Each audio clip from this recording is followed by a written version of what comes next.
ज़रूरत नहीं है, क्योंकि हमारी ऑर्गेनाइजेशन जम्मू कश्मीर में नहीं, पूरे 9 स्टेट और यूनियन टेरिटरीज़ 2 में बनी हुई है।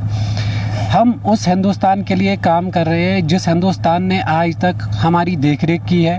हमारे सारे मुतालबे जो भी हुए हैं, आपको शायद ही पता होगा, जब यहाँ पे डेमोलेशन हुई उसमें भी हमने अहम रोल अदा किया, क्योंकि किसी भी पॉलिटिकल पार्टी ने उसमें कोई ना तो उन्होंने प्रोटेस्ट किया ना कुछ।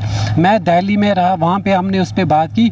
शुक्र अल्लाह पाक का कि डेमोलेशन रुकी, वो प्लस पॉइंट हमें मिल रहा है। और इसके साथ साथ जो बाकी दीगर पॉलिटिकल पार्टीज़ है यहाँ पे, हम उनकी तरह लूट खसूट नहीं कर रहे। TRF हो, लश्कर तैयबा हो, या कोई भी तंजीम हो, टेररिस्ट ऑर्गेनाइजेशन कोई भी हो, RSS परिवार को जो थ्रेट दिया गया, हम उससे डरने वाले नहीं हैं। हम अपने हिंदुस्तान के हित में काम कर रहे हैं, अपने लोगों के हित में काम कर रहे हैं, और इसके साथ साथ थ्रेट हमें मिला है। बट अनफॉर्चुनेटली मैं ये एडमिनिस्ट्रेशन JNK को कहना चाहता हूँ, Z+ सिक्योरिटी उनको दी गई यहाँ पे, जो ये आपने भी कल सुना होगा कि अल्ताफ बुखारी को वो दिया गया यहाँ पे Z+। अगर थ्रेट हमारे संगठन को है पूरे भारत में, जैसे हमारे नागपुर सेंटर को भी टारगेट किया गया, बोला कि वो उसको बम से उड़ाएंगे, ऐसी गीदड़ भक्तियों से हम डरने वाले नहीं हैं। खाली हम जिस देश के लिए काम कर रहे हैं, अपने हिंदुस्तान के लिए काम कर रहे हैं। मैं अपने लोगों का शुक्रिया अदा करता हूँ, मीडिया का शुक्रिया अदा करता हूँ कि उनका सहयोग हमारे साथ में रहा है।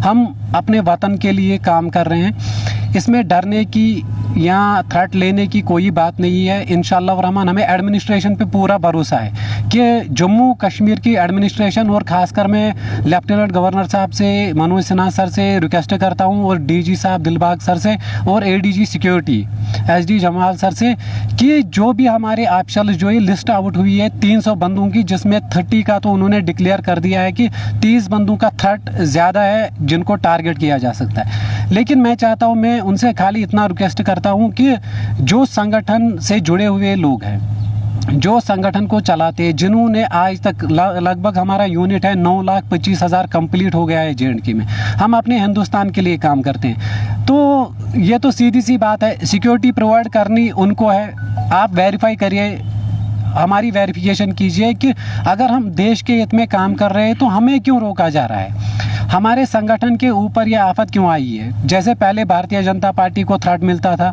आज सारी पॉलिटिकल पार्टीज़ को छोड़ के राष्ट्रीय सेवा संगठन परिवार RSS परिवार को ये थ्रेट मिला है। लगभग 5 to 7 नेशनल मीडिया चैनल्स ने इसको हाईलाइट किया है, और जो हमारी JNK UT की मीडिया है उन्होंने इसको हाईलाइट किया। मैं उन सब का शुक्रिया भी अदा करता हूं कि उन्होंने एक अवेयरनेस हमें दी है कि हम सेफ जगह पे रहें। और इसके साथ साथ मैं मीडिया से भी रिक्वेस्ट करना चाहता हूं कि आप हमें सपोर्ट कीजिए, क्योंकि हम पूरे जम्मू कश्मीर के लिए और पूरे अपने हिंदुस्तान के हित में काम करते हैं। लेफ्टिनेंट गवर्नर साहब मनोज सिन्हा साहब से रिक्वेस्ट करता हूँ कि जो यूनिट, जो लिस्ट हमने प्रोवाइड की है, जो हमने ऑफिशियली उनको भेजा है कि हमें इन बंदों की सिक्योरिटी होनी चाहिए, उनका एकोमोडेशन होना चाहिए। इंशाअल्लाह रहमान मुझे पता है LG साहब हमें नाउम्मीद नहीं करेंगे, वो इस पे ज़्यादा से ज़्यादा एक्शन लेंगे। और मैं अपने पुलिस एडमिनिस्ट्रेशन का शुक्रिया अदा करता हूँ, और उनसे रिक्वेस्ट करता हूँ कि ये जो मसला यहाँ पे क्रिएट किया गया है, जो TRF है या लश्कर तैयबा या एनी अदर है यहाँ पे,